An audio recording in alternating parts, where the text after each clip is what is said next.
মাথাটাকে নিচু করে জীবনের সব গুনার ফিরিস্তিগুলো একটা একটা করে স্বীকার করে আল্লাহরে বলেন, আল্লাহ আমি পাপী,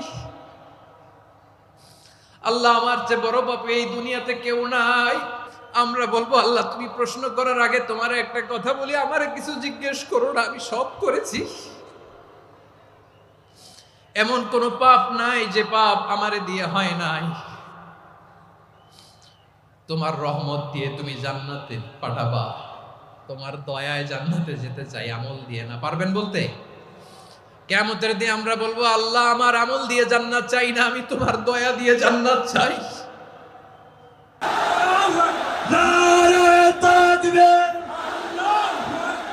মিজানুর রহমান আজাদ সাহেবের আগমন, পটুয়াখালীর পক্ষ থেকে, ওয়েলফেয়ার কমিশনের পক্ষ থেকে, বরিশালের পক্ষ থেকে। আজকে আমরা যে টপিকটা নিয়ে আলোচনা করব সেটা হচ্ছে, আমরা যে জীবনে বিপদে পড়ি, আমরা বিপদে পড়লে আমাদেরকে উদ্ধার করে কে? আল্লাহ ছাড়া আমাদের বাঁচানোর কেউ আছে? উদ্ধার করার কেউ আছে? রক্ষা করার কেউ আছে? এজন্য বিপদে পড়লে আমরা চাইবো কার কাছে? আমাদের যাই দরকার হোক আমরা ফরিয়াদ করব কার কাছে? নাকি মাজারে যেয়ে চাবেন? মাজারে যেয়ে চাবেন?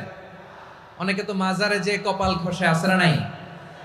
মাজারে যেয়ে সন্তান চায়, আছে? এই এলাকায় নাই, এই এলাকার লোকদের আকীদা খালেস আমি জানি। মাজারে যেয়ে কপাল ঘষে আর সন্তান চায়। আচ্ছা, মাজারে গেলে সন্তান পাওয়া যায়? আচ্ছা, মাজারে না গেলে যদি বাচ্চা না হতো, গরু ছাগলের যে বাচ্চা হয় ওরা কোন মাজারে মানত করে বলেন? কথা কি বুঝতেছেন? এই যে প্রতি বছর গরু ছাগল ভেড়া এগুলো যে বাচ্চা দেয়, এরা কোন মাজারে যে মানত করে? এজন্য চাইতে হবে একজনের কাছে, তিনি কে? আমার প্রিয় পটুয়াখালীবাসী, মাজার জিয়ারত করা সুন্নাহ। আমরা মাজার জিয়ারত করব, আল্লাহ ওয়ালাদের কবরে যাব, আমরা সেখানে যে সালাম দিব, দোয়া করব, নিজের জন্য করব, কবরে শুয়ে থাকা মাইয়েতের জন্য করব, পুরো মুসলিম উম্মার জন্য করব। কিন্তু কবরে যিনি শুয়ে আছে ওই বাবার কাছে সন্তান চাওয়া যাবে? চাকরি চাওয়া যাবে? সফলতা চাওয়া যাবে? সফলতা দেয় কে? সবাই বলেন নাই, আওয়াজ করে বলেন, সফলতা দেওয়ার মালিক কে? এক কথাই রব্বুল আলামিন বলেন, ওয়া ইয়ামসাসকাল্লাহু বিদুররিন ফালা কাশিফা লাহু ইল্লা হু ওয়া ইয়ুরিদকা বিখাইরিন ফালা